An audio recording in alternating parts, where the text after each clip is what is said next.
দেশ চালানো সহজ নয়। ডক্টর মোহাম্মদ ইউনূসের অন্তর্বর্তীকালীন সরকারের দায়িত্ব নেয়ার ইস্যুতে এমন মন্তব্য করেছেন শেখ হাসিনার সন্তান ও সদ্য বিদায়ী প্রধানমন্ত্রীর সাবেক তথ্য প্রযুক্তি বিষয়ক উপদেষ্টা সজীব ওয়াজেদ জয়। সংবাদ মাধ্যম ডয়েচে ভেলেকে দেয়া এক সাক্ষাৎকারে জয় বলেছেন, একদিন আগেই পদত্যাগ করার সিদ্ধান্ত নিয়েছিলেন শেখ হাসিনা। জানতেন কেবল কয়েকজন।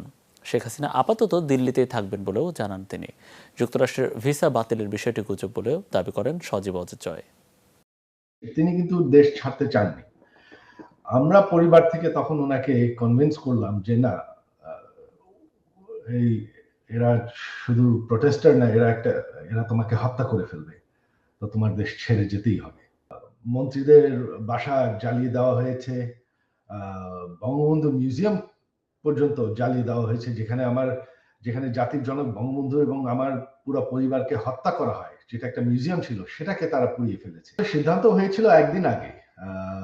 তিনি সিদ্ধান্ত নিয়েছিলেন, আমরা কয়েকজন শুধুমাত্র জানতাম যে তিনি ঘোষণা দেবেন তিনি পদত্যাগ করছেন, এবং একটা সংবিধান অনুযায়ী যাতে একটা ট্রানজিশন অফ পাওয়ার হয়, সেটাই ছিল ওনার প্ল্যান। তবে যখন তারা ওই গণভবনের দিকে মার্চ করা শুরু করলো, তখন আমরা ভয়ে বললাম যে না, আর সময় নেই, তোমার এখনই বেড়ে যেতে হবে।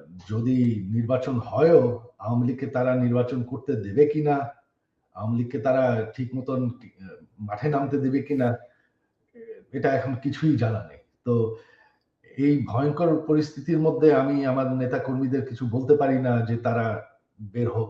আমাদের সুশীল সমাজ তো অনেকদিন ধরেই চাচ্ছেন যে তিনি দেশ চালানোর একটা সুযোগ পাক। তো তিনি এখন সেই সুযোগটা পাচ্ছেন, কিভাবে চালাতে পারবেন আমি দেখতে চাই, দেখার অপেক্ষায় আছি। একটা দেশ চালানো অত সহজ ব্যাপার না, তো দেখি